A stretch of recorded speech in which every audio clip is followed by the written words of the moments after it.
It is my pleasure to introduce our next speaker, Governor Nathan Deal. Governor Deal's public service to his state spans 4 decades. He served in the U.S. Army at Fort Gordon in Augusta after graduating with a law degree from Mercer University, and then began a private law practice in Gainesville, the hometown of his wife, Sandra Deal. While his wife taught in Hall County Public Schools, the governor began a long span of service to his community as prosecutor, judge, state senator, and U.S. congressman. During his 17 years in Congress, Deal rose to chair of the Health Subcommittee of Energy and Commerce, where he became a noted expert on entitlement reform and healthcare policy. Nathan Deal took the oath of office as Georgia's 82nd governor on January the 10th, 2011. And just last year, under his leadership, Georgia was named the #1 place in the nation to do business. Ladies and gentlemen, please join me in welcoming the governor of our great state, Governor Nathan Deal.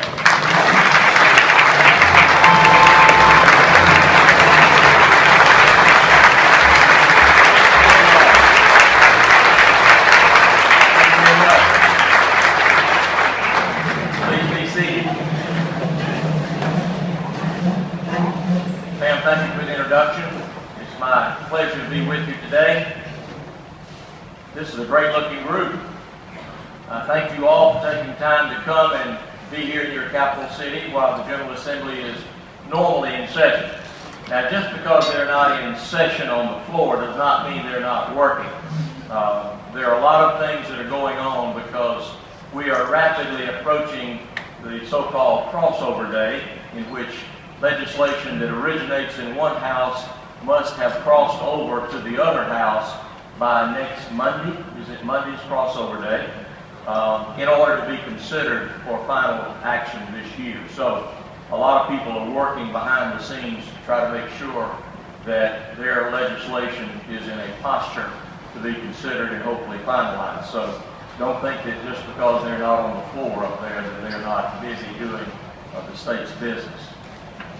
It's always a pleasure to be with the pharmacists, and especially to be here with you on Pharmacy Day.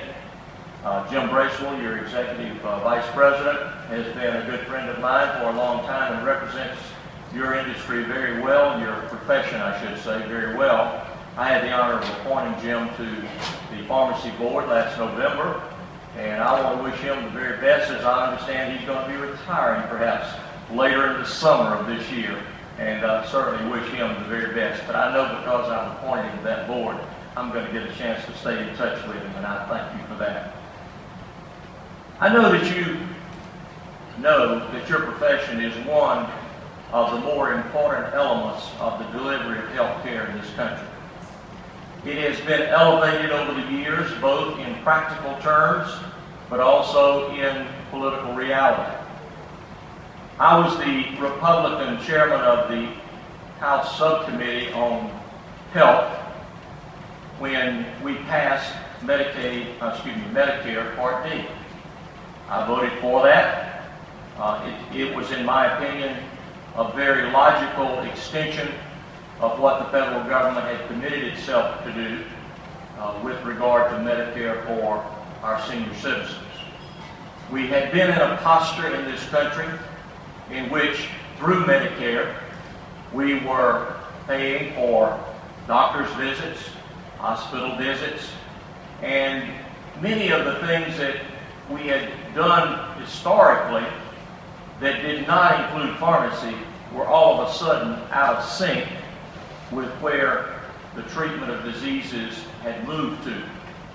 In fact, the most ironic example of that was a young man who had to have a replacement of one of his vital organs, and of course was required to take the anti-rejection drugs in order to make sure that the transplant was successful.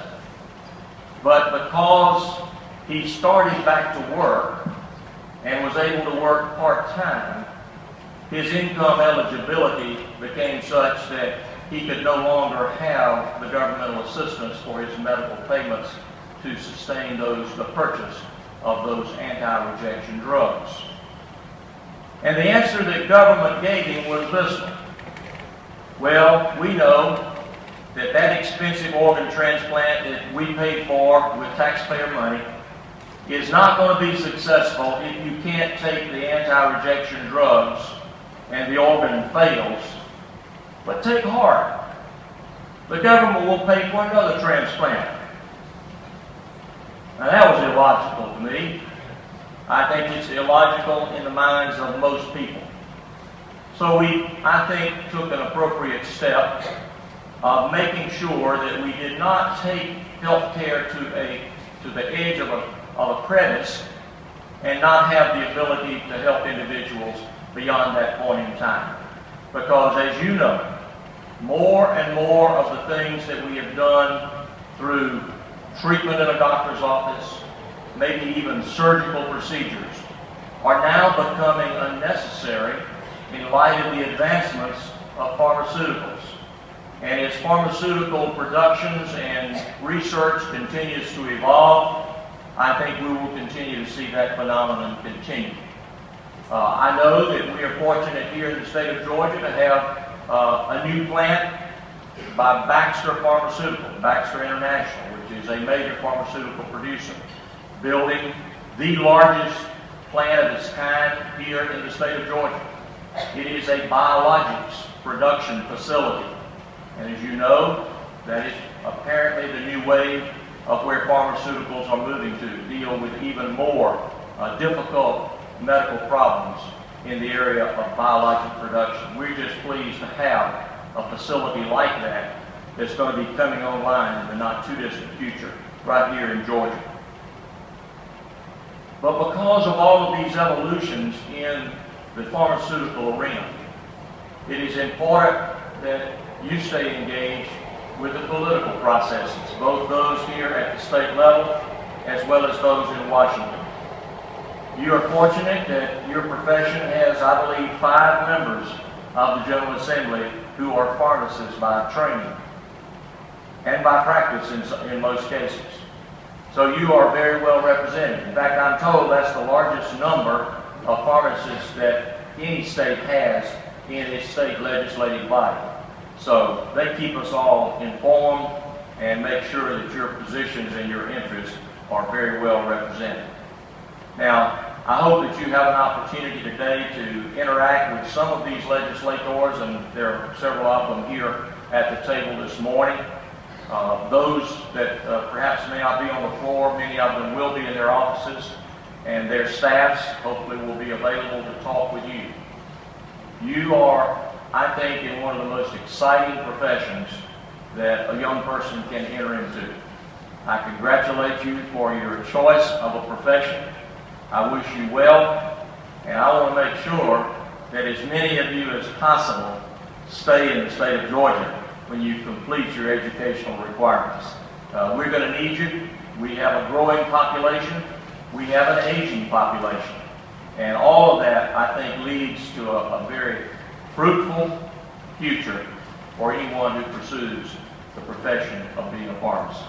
Thank you for inviting me to be with you this morning.